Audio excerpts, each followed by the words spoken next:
Hello and welcome to Full of Food. Did you know you can make popcorn in your Ninja SmartLid? It's so easy. Just make sure you use a glass lid to stop it popping all over the kitchen. So all I've done here is I've got 40 grams of corn, roughly go on 20 grams per tablespoon of oil.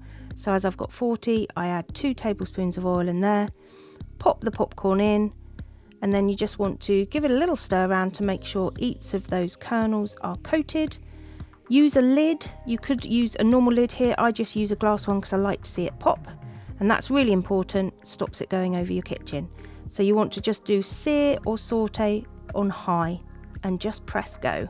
So lid on and then watch the magic. You just need to wait and you'll see that oil start to bubble, and then all of that popcorn pop really nice and quickly. Really easy and really nice to watch.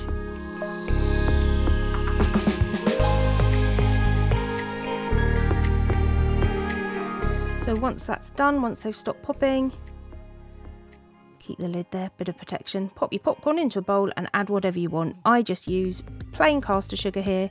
I like it nice and sugary, but of course you could do anything. Butter, little toffee dressing, and it's that simple. Popcorn, ready for movie night, really quickly using your Ninja SmartLid.